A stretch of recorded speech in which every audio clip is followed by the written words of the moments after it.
घर की बेटी दाल बराबर। आन्या डांस करने में उस्ताद। एक स्टेप जो वो देख लेती तो हूबहू उसे उतार देती।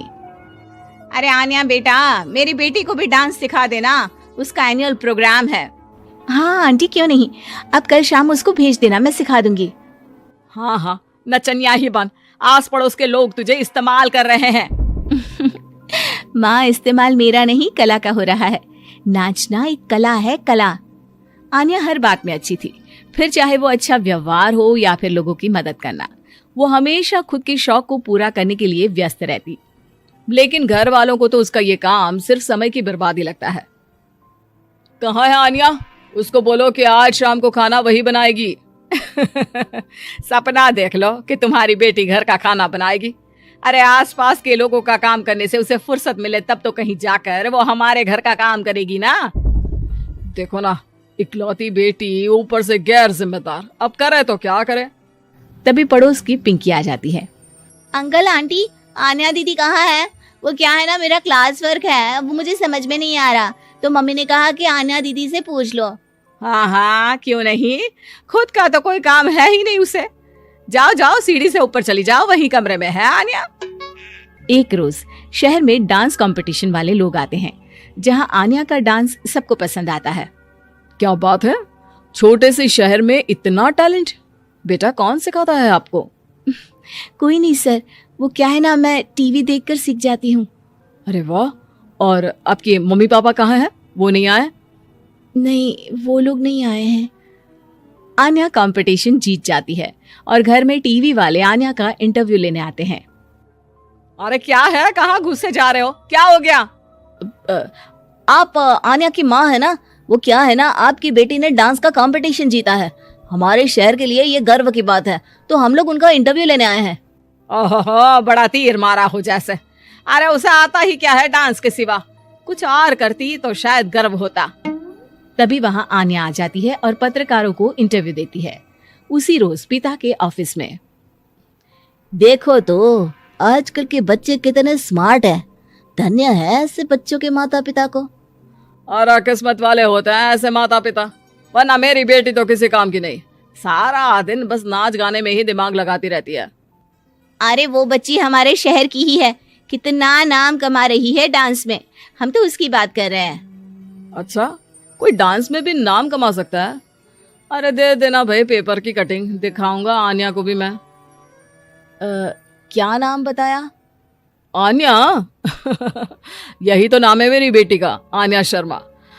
बड़े उम्मीद से रखा था कि कुछ अच्छा नाम कमाएगी, लेकिन नहीं। आजकल के बच्चों को माँ पापा की इमोशन की कदर है क्या? अरे ये देखिए, इस बच्ची का नाम भी आन्या शर्मा ही है, जो पूरे शहर का नाम रोशन कर रही है। पिता अखबार देखते हैं तो सामने बेटी की ही फोटो रहती है, लेकिन ये क्या, जिस फोटो को देखकर हर कोई गर्व कर रहा था, पिता को उसमें कुछ भी खास दिखाई नहीं देता।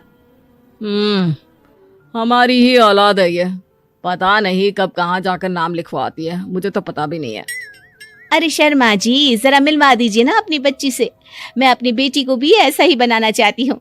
मेरी बेटी को कुछ टिप्स दे देगी करियर को लेकर। अच्छा, ये दिन आ गया आपकी बेटी के, ले आइए कभी भी, लेकिन बाद में अफसोस ना करिएगा। सभी को आन्या के पिता की बात पर हैरानी होती है कि इतनी टैलेंटेड लड़की के माता पिता आखिर उससे चाहते क्या है। पिता घर आते हैं और माँ से कहते हैं, पता है तुम्हारी लड़की क्या कर रही है, या फिर ऐसे ही व्यस्त रहोगी हमेशा? अरे पता है मुझे, पर आपको कैसे पता चला? अरे कुछ पत्रकार आए थे, पता नहीं कहाँ कौन सा कंपटीशन जीत कर आई है। नजर रखा करो उस पर। तभी वहां पड़ोसन आ जाती है, जो पति पत्नी दोनों ही डॉक्टर होते हैं। नमस्ते भाभी, बधाई हो आपको आन्या की कामयाबी की।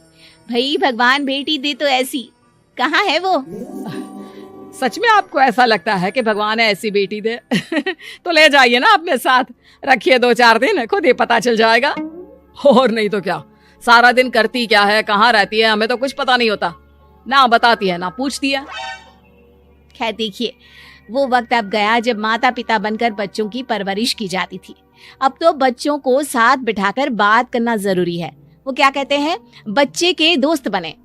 तो क्या आप दोनों अपनी बेटी के दोस्त हैं? हाँ, बस अब यही बाकी रह गया था। खैर बताइए क्या काम है आपको? वो क्या है ना, मैं और मेरे पति दोनों को ही इमरजेंसी कॉल आ गई है अस्पताल से। मेरी बेटी आन्या की अच्छी दोस्त है, तो मैं क्या उसे आन्या के पास छोड़ दूं अगर वो फ्री है तो? माँ कुछ बोलती उतने में ही आन्या आ जाती है। वाह आंटी, क्यों नहीं, मैं फ्री ही हूँ, आप निश्चिंत रहिए, मैं उसका पूरा ख्याल रखूंगी। थैंक्स बेटा। वो अपनी बेटी उनके घर छोड़ जाती है, जो आन्या की उम्र की ही होती है। ये क्या मजाक है आन्या? हम लोगों को सोना भी होता है और हर घर का अपना कायदा होता है। मुझे बिल्कुल पसंद नहीं है कि तुम किसी को भी घर में घुसा लो। धीरे बोलिए पापा, कैसी बात कर रहे हैं? अंकल आंटी डॉक्टर है, पता है ना डॉक्टर का फर्ज क्या होता है। अगर वो किसी की जिंदगी बचा रहे हैं तो क्या हमारा फर्ज नहीं बनता कि हम भी उनकी किसी न किसी तरह से मदद करें? आपको तो पता है घर पर अकेले रहना कितना अनसेफ है। हाँ, तो दुनिया को सेफ करने का जिम्मा तू नहीं ले रखा है? अरे बहुत महंगे अस्पताल के डॉक्टर हैं वो लोग, खूब पैसा मिलता होगा, लेकिन ये नहीं कि मेड रख ले। क्या कहती आन्या, कैसे माँ पिता को समझाती कि किसी की मदद करना कोई बुरी बात नहीं है। खैर कुछ महीनों बाद आधी रात को माँ जोर जोर से चिल्लाकर आन्या के कमरे में जाती है।